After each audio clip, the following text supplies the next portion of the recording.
નમસ્કાર મિત્રો, royal Kutch news ચેનલમાં આપ સભીનું સ્વાગત છે કે આપ જોઈ રહ્યા છે કે કચ્છી લોકો જેને કચ્છી માળું કહે છે, તો કચ્છ દરમિયાન આપણે જે ટુર્નામેન્ટ રમાડો છો તે વિશે માહિતી આપો અને જેટલા આપણા પાસે પ્લેયરો છે, તમે કેવી રીતના આયોજન કરો છો, કેવી રીતના તમારું કર્તવ્ય છે, સૌથી પહેલા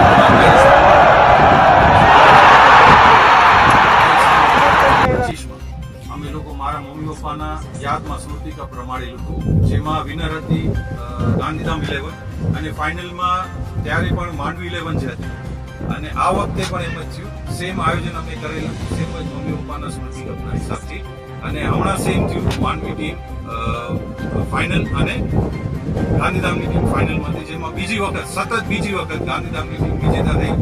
બહુ મજા આવી, સારી ટીમ. લાસ્ટ યર 16 ટીમો હતી આશરે, ને આ વખતે અમને 14 ટીમો હતી, જેમાંથી ફાઇનલ ટીમ ગાંધીધામની હોય છે.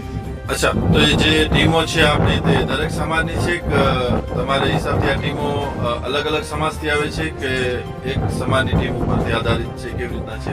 આ જે ટુર્નામેન્ટ છે આપણા મહેશ્વર છે, આ બધી આપણે અલગ અલગ શહેરમાંથી આવે છે ગાંધીધામ એવી રીતે, પણ એક જ શહેર પૂરતી છે. અગર જો ગાંધીધામનું હોય તો એક જ શહેરના ગાંધીધામના લોકો, ગામડાનું હોય તો એક જ ગ્રામ. આખા કચ્છની અંદર જેટલા સ્થાનિકો છે ત્યાંની અલગ અલગ ટીમ તમે પસંદ કરો છો. તો અચ્છા, તો વિજેતા માટે તમે શું સરપ્રાઈઝ રાખેલું છે? વિજેતા માટે આપણે લોકોએ ટ્રોફી અને રોકડ ઇનામ પ્લસ ઘણું બધું રાખેલું છે, અને એના હિસાબથી બધા લોકોનો સાથ સહકાર વ્યવસ્થિત રહ્યું છે અને રહેશે. તો આવતા વર્ષે આનાથી પણ બહુ સારું અને ખૂબ સારું કરશું. ધન્યવાદ.